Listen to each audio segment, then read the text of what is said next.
بسم اللہ الرحمن الرحیم. السلام علیکم. Welcome to this video. I hope you guys are doing good. تو آج کا ہمارا سب سے پہلا نام ہے دیان، معنی ہے محافظ. اس کے بعد نام ہے عارب، معنی ہے ذہین یا پھر چلاک. اس کے بعد نام ہے احتشام. احتشام کا معنی ہے بزرگی، شان یا پھر رتبہ. اس کے بعد نام ہے اصحب، معنی ہے خوبصورت.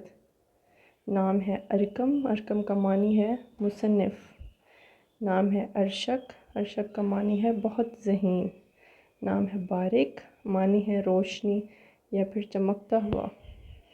اس کے بعد نام ہے برہان. برہان کا معنی ہے دلیل. نام ہے عین، معنی ہے ذریعہ. اس کے بعد نام ہے عریف، معنی ہے مہارت یافتہ. نام ہے بسیم، معنی ہے مسکراتا ہوا. اس کے بعد نام ہے احسب، معنی ہے عزت دار یا پھر اونچا درجہ.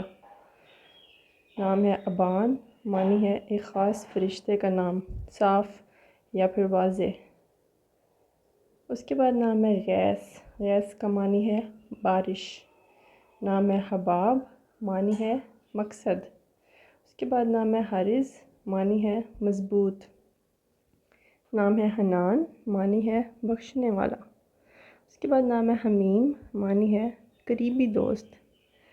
نام ہے عمار، معنی ہے خوشیاں لانے والا. اس کے بعد نام ہے طلال.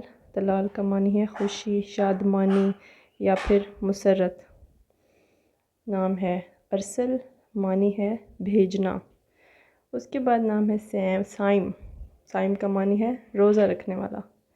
نام ہے ارحم، معنی ہے رحم دل. اس کے بعد نام ہے حماد. حماد کا معنی ہے بہت زیادہ تعریف کرنے والا.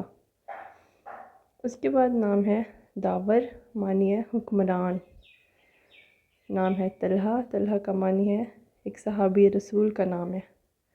اس کے بعد نام ہے ودود، معنی بہت زیادہ محبت کرنے والا.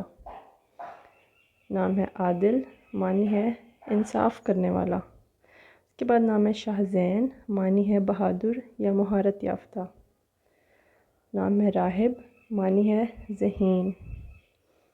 نام ہے ارتضیٰ، معنی ہے پسندیدہ. نام ہے داور، معنی ہے حکمران. اوکے جی، اللہ حافظ.